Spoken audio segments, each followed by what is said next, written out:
Welcome to the new attention economy. Attention is the scarcest, most valuable resource in the world today, and capturing it is a prerequisite to growing a brand online. If you want to capture and keep an audience, then change your behavior so that what you do becomes indistinguishable from the platforms, places, and people owning the majority of it today. The distinction between the most followed creators and the most subscribed to content companies is blurring. As I wrote in the book, the imperative today is to build a content house or lose market share to those who do. In other words, you must become a streaming platform which publishes binge-worthy educational and entertainment multimedia material for a defined audience who you can serve, not sell. Within that model, sales becomes a natural byproduct, but inherently you become a servant of your tribe. Your competition is no longer companies next to you in your niche. It's the apps, sites, and streaming tools which suck up the mindshare of your target audience. While you might not have the resources, personnel, or capital to deploy into original programming like a Netflix, Amazon, or Paramount does, you can start thinking like them, acting like them, and creating addictive content like them on a stepped down scale.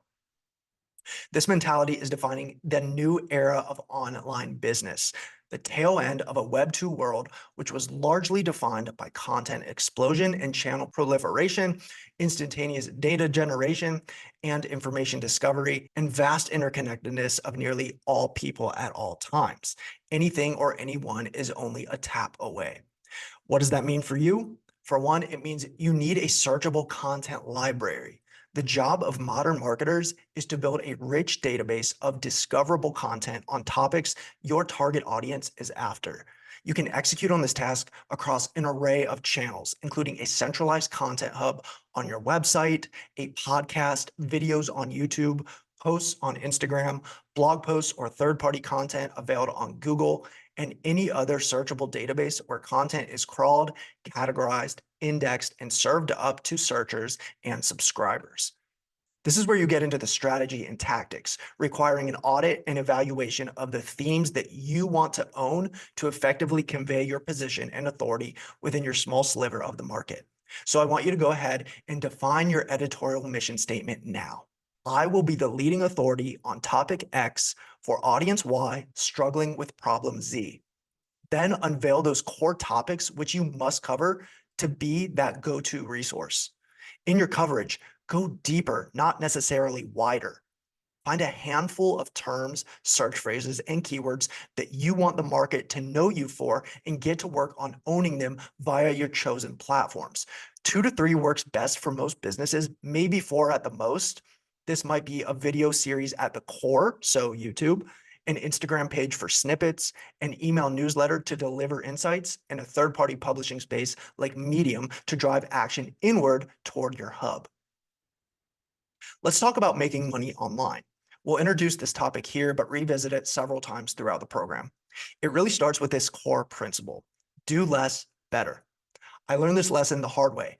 I tried to stand up as many income streams as I could early in my entrepreneurial journey, but I quickly became overwhelmed and unfocused. So start small. First, gain mastery and momentum with one revenue stream, which probably means a livable income if you're a sole proprietor, enough to comfortably sustain business operations if you're an SMB, and enough to make rent, cover overhead, and turn a meaningful profit as a scale-up or startup enterprise with office space. Only once those conditions are met should you look to diversify. That said, there's only 10 ways to make money online, and here they are. Number 1, products. So selling items in an online store. They can either be physical or informational, aka digital products. Number 2, services. Completing a task or a project for someone else, either done with you or done for you. Number 3, sponsorships. Charging for shoutouts on your platform, also sometimes called brand deals. Number 4 is subscriptions, a monthly fee for ongoing exclusive access. Number 5, events, running virtual summits or conferences monetized through sponsors or from paying attendees or presenters who pay for stage time.